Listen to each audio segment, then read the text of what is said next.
Como vocês sabem, algumas semanas atrás, nós tomamos um strike aqui em um vídeo de Jujutsu Kaisen. Então, se vocês querem acompanhar a versão completa comigo com as imagens, eu espero que vocês me encontrem na versão de domingo, na versão oficial, pra gente ler e analisar por aqui. Yogeki Suisua, o capítulo 1173 do mangá de One Piece começa com o Usopp na capa com o Chopper junto dele. O Usopp está lendo um manual de como atrair um besouro rinoceronte, o famoso Kabutomushi. Esse é um dos besouros mais queridos entre as crianças japonesas, e o Luffy, o Chopper e o Usopp amam esse inseto. Eu tenho absoluta certeza que o Roberto vai surtar quando ver essa capa. Se ele surtou com a capa passada, essa capa aqui então, meu amigo, vai dar o que falar. Isso porque a arma do Usopp, ela tem uma completa conexão com o besouro. Na verdade, o Usopp todo tem uma conexão completa e ele tem a ver nesse sentido também. Nós podemos observar que o Heracles, seu mestre durante o time skip, tinha uma armadura de besouro. O Usopp tem várias referências a besouros e vamos ver também o que o Oda vai aprontar pra cima ali do Usopp com essa conexão. A última vez que o Oda acabou utilizando o mel para atrair algo, levou ali ao despertar do Luffy no Gear 5, ali no Gear 5, da maneira como nós temos essa capa, e isso foi algo bem interessante, porque já remetia ali aquela questão, né, de derreter da fruta do Luffy, da borracha. Então tem essa conexão também, e olha quem está junto com o Luffy, o Chopper está junto com o Luffy, então pode ter alguma ligação, alguma conexão aqui. Então, fãs do Usopp, tenham fé de que a nossa hora pode estar chegando. Nós voltamos para falar mais sobre este capítulo intitulado de Geração de Guerreiros depois da vinheta.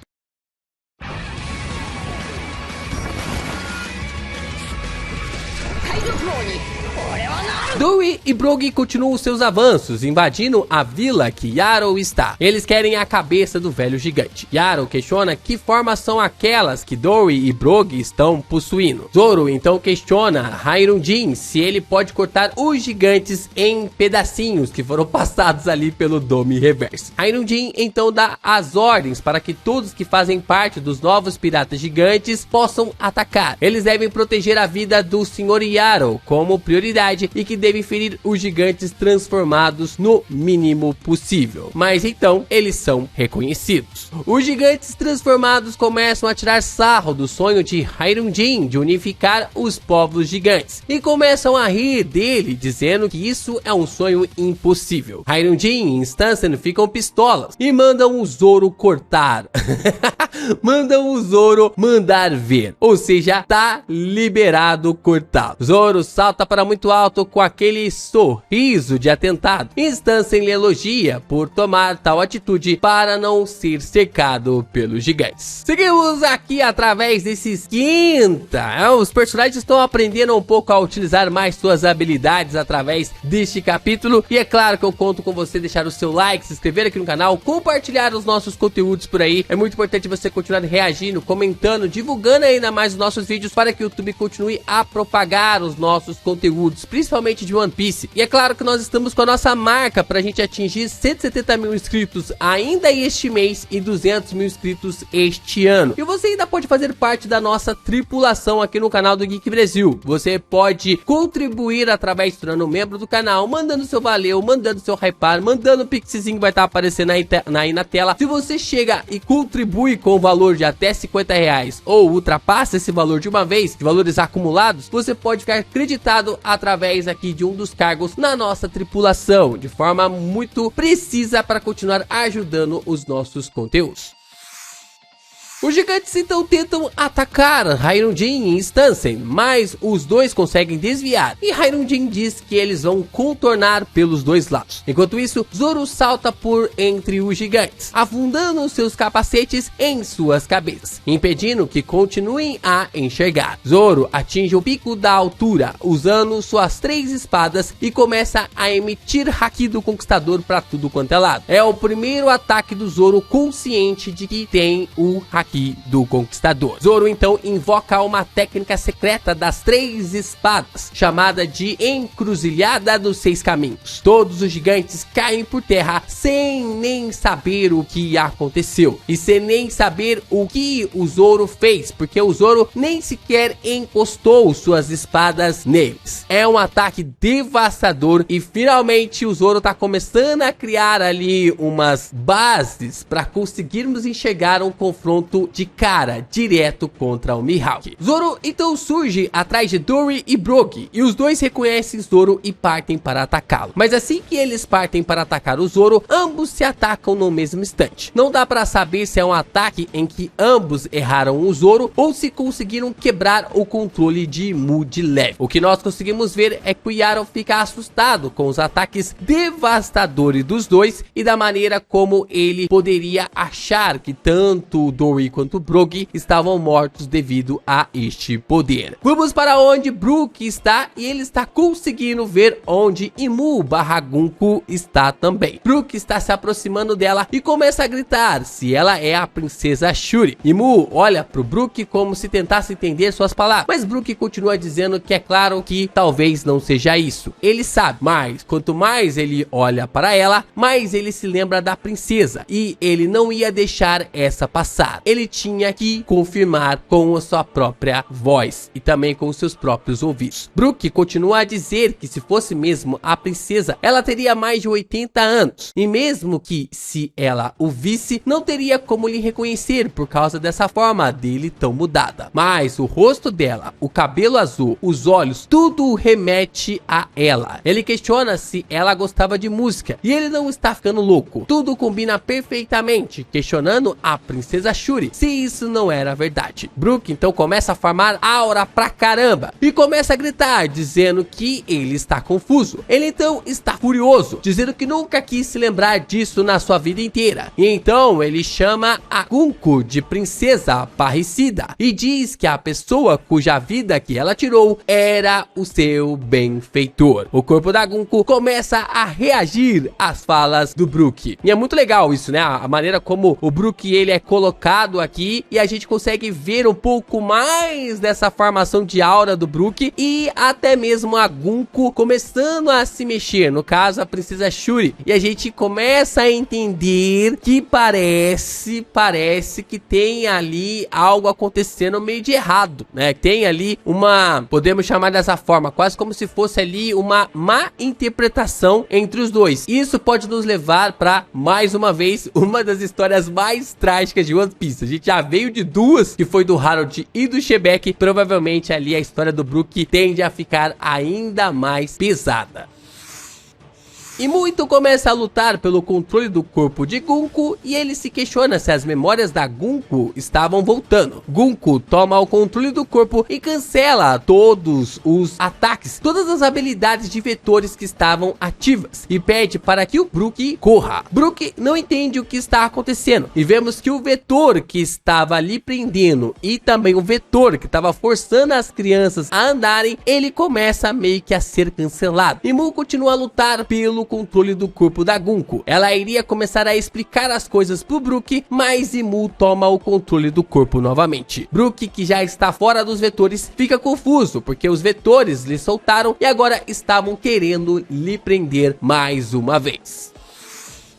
Brook então está pistolado de irritação. Ele começa a gritar o que havia sido aquilo agora há pouco. O que ela queria dizer com aquele corra? Brook diz que veio até aquele lugar para acertar as contas e questiona quem exatamente é ela. Imu então ataca Brook e manda ele calar a boca e questiona sobre o que isso se trata a Gunko. Brook defende o ataque de Haki do Conquistador e a luta entre eles começa. Como eu disse, aura absurda do Brook.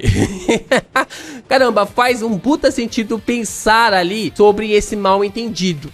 Agora ficou bem claro que se trata realmente de um mal entendido e de fato nós temos essa visão de que talvez, ou com toda certeza, Imu acabou sequestrando a Gunko e acabou destruindo o reino que o Brook pertencia. E é muito legal também ver o paralelo de Imu com a Big Mom, né? Um rei barra rainha que faz pacto de almas com seus subordinados barra moradores e está atrás de crianças gigantes para completar o seu mundo. A gente tem em total ali umas conexões envolvendo a Punk Hazard, também ali as conexões envolvendo a Elbaf e Musama com Big Mom. Então tem algo aqui com toda a certeza. O Soap então aparece ao lado de Jinbe e eles estão comemorando que finalmente estão livres das amarras. Nami então tenta de tudo quanto é jeito soltar a Robin, mas ela não consegue. Robin fala que ela está bem, por mais que ela ainda esteja presa nos espinhos ali do sono, e pede para que a Nami vá salvar as crianças. Jinbe começa a dizer que o vilarejo do oeste fica muito longe, mesmo a Angie, que saiu correndo agora há pouco, talvez não consiga chegar a tempo. É nesse momento que eles escutam o Sanji chamando a Nami de meu amor.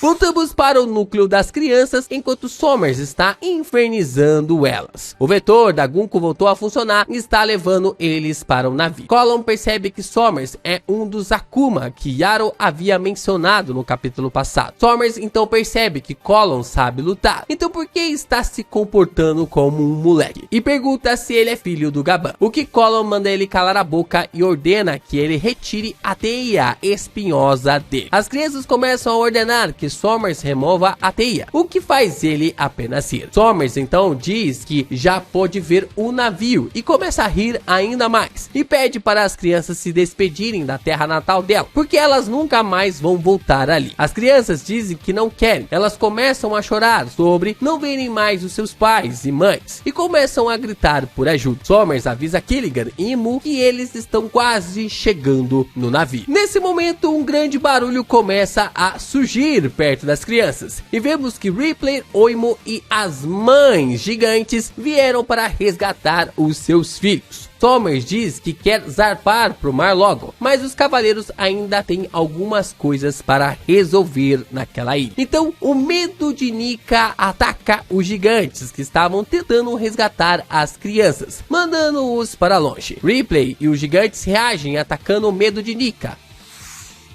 enquanto as mães atacam com o Kanabo e vão pra cima do MMA. Eles gritam que fazem parte dos guerreiros bestiais. Eles não vão ficar parados vendo seus filhos serem levados dessa forma. Mas o medo de Nika começa a contra-atacar, pegando sua espada e começa a perfurar o chão onde os gigantes estão. Então Goldberg e Gerd se aproximam para atacá-lo, só que o Road quer se juntar ao ataque com sua espada. Vemos então o ataque Nação Autêntica, que atravessa as costas do medo de Nika, transpassando pelo outro lado. Essa é a habilidade ali compatível também com Dory e o Brog, né, a nação poderosa. Sommers fica surpreendido com Nika vindo pra cima dele e se questiona se ele quer lhe esmagar. O medo de Nika então é rebatido com o bastão do Sommers para que ele não fosse esmagado, mas o animal joga o medo de Nika pra cima do navio que iria transportar os gigantes, as crianças gigantes. Quando o navio explode, Sommers percebe a merda que tinha feito. Caraca, é muito bom isso, né? Esses detalhes que o Oda coloca na trama, porque o medo de Nika, que é ali o destruidor nessa figura, foi ele que destruiu o navio. Então, automaticamente, até na sua situação como medo, Nika está libertando ali os gigantes, né? Está libertando também as crianças gigantes. E isso é algo muito interessante que o Oda acaba colocando, porque a gente às vezes acha que os MMA seriam colocados apenas para lutar contra as pessoas, né? Contra os gigantes, contra os Mugiwaras, contra os demais personagens. Mas de fato, né? Eles estavam lutando contra os gigantes. Os gigantes rebateram ali o MMA de Nika, né? O medo de Nika. E assim a gente consegue ver indo pra cima do Sommers e o Sommers rebatendo ali o medo de Nika pra cima do navio e tendo essa libertação. Excelente capítulo, né? O Brook farmando aura, o Zoro finalmente usando um Haki do Conquistador, né? Usando um ataque de Haki do Conquistador de forma consciente. Nika, sem seu Luffy também libertando ali os gigantes. Realmente tivemos grandes coisas neste capítulo e o próximo promete ainda mais.